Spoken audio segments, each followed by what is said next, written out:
এই গুনাহ থেকে বেঁচে থাকা আরো কিছু উপায় দেখেন। অস্তিকে অনেকে গুনাহ করছে, বন্ধুদের সাথে আড্ডায় করে, দুষ্ট বন্ধুদের সাথে হয়ে যদি গুনাহ থেকে বাঁচতে পারে, দুষ্ট বন্ধু যারা আছে তাদের কাছ থেকে কি করা, বিরত থাকা, তাদের সাথে চলাফেরা না করা।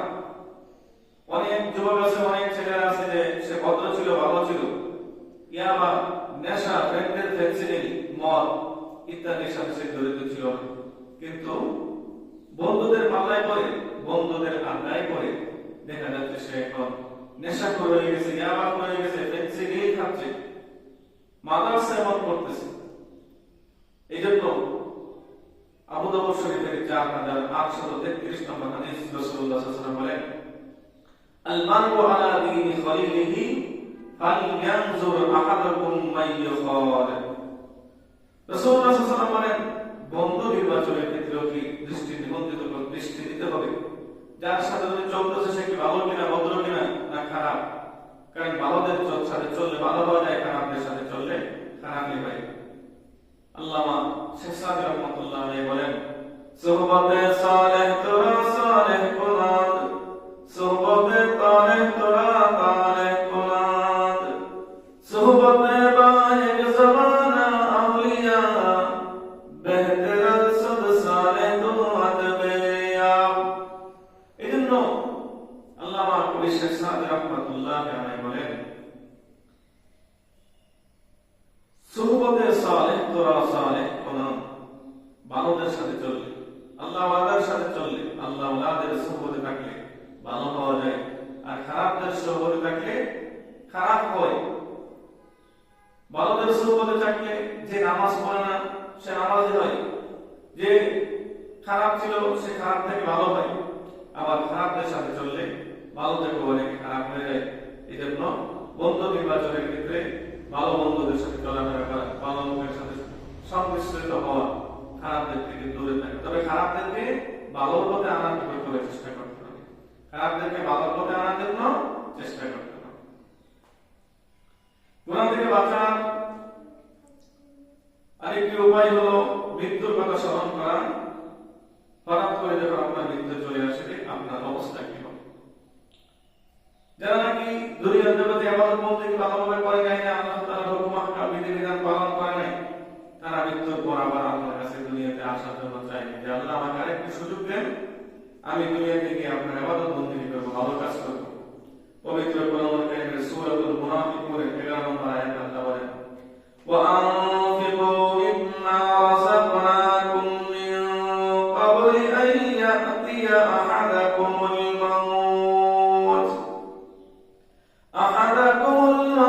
ফায়াকুলা রাব্বি লাউলা আখখারতানি ইলা আজালিন করিব فأصدق وأكن من الصالحين।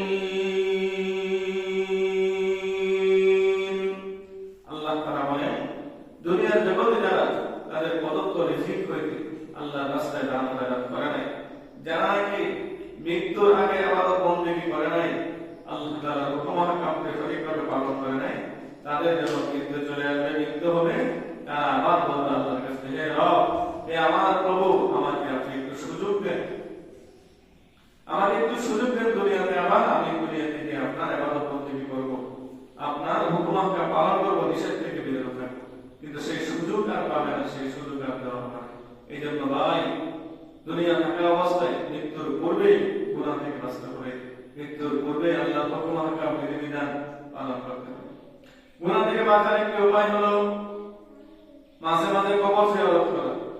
মুস্তাদরাক হাকিমের 1532 নম্বর হাদিস, রাসূলুল্লাহ সাল্লাল্লাহু আলাইহি ওয়াসাল্লাম বলেন, ফাইন্নাহা তুরিকুল কলব, যখন কবর জিয়ারত করা হয় অন্তর নরম হয়, বিগলিত হয়, অদ্ভুত বিগুল আইন, চোখ দিয়ে অস্ত্র করে, চোখ দিয়ে পানি করে।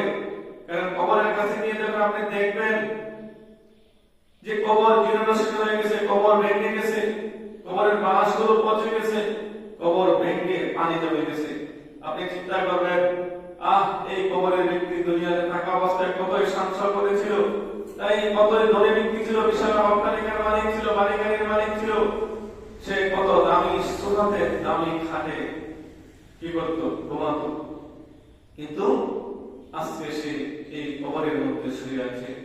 কবরের মধ্যে সে তার লাশগুলো পচে গেছে, বাঁশগুলো ভেঙে গেছে, কবর বর্ত হয়ে গেছে। এই চিন্তা থেকে যখন করবেন তখন গুনাহ থেকে বাঁচা সম্ভব হবে যে আমার তো এই কবরে একদিন আসতে হবে, এই কবরে তো আমিও থাকতে হবে, তাহলে কিসের অহংকার, কেন গুনাহ করতেছি? গুনাহ থেকে বাঁচা যায়। রাসূল বলেন ও তুযাকিরুল আখিরাহ, কবর জিয়ারত করলে আখিরাতের কথা স্মরণ হয়। কবর জিয়ারত করলে পরকালের চিন্তা অন্তরের মধ্যে আসে।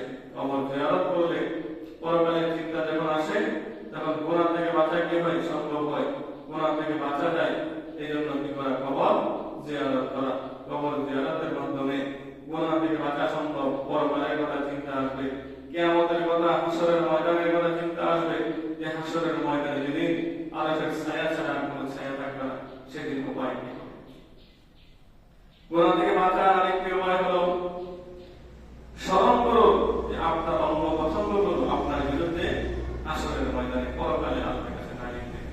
আল্লাহ তাআলা সূরাতুল ইয়াসিনের 65 নম্বর আয়াতে বলেন আল-ইয়াওমা নাখতিমু আলা আফওয়াহিহিম ওয়া তুকাল্লিমুনা আইদিহিম ওয়া তাশহাদু আরজুলুহুম বিমা কানু ইয়াকসিবুন। আল্লাহ তাআলা বলেন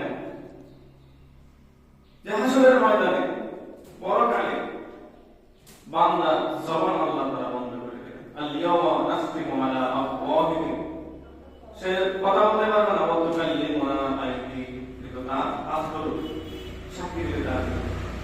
সে যে হাত দ্বারা গুনাহ করেছে, সেই হাত তার বিরুদ্ধে সাক্ষী দিবে, তার পা তার বিরুদ্ধে সাক্ষী দিবে, তার চক্ষু তার বিরুদ্ধে সাক্ষী দিবে যে আমার দ্বারা সে এই জিনা করেছে, হাত দ্বারা মানুষের উপরে জুলুম করেছে, পা দ্বারা হেঁটে গিয়েছে, চক্ষু দ্বারা জিনা বেচারি দেখেছে। এই অঙ্গ প্রত্যঙ্গগুলো আপনার আমার বিরুদ্ধে আল্লাহর কাছে কি করবে, কথা বলবে। এই জন্য চিন্তা করা যে আজকে আমি গুনাহ করতেছি, দুনিয়াতে যদিও গুনাহ করে অস্বীকার করা যায়, কিন্তু পরকালে তো আর কি করা যাবে না, অস্বীকার করা যায় না।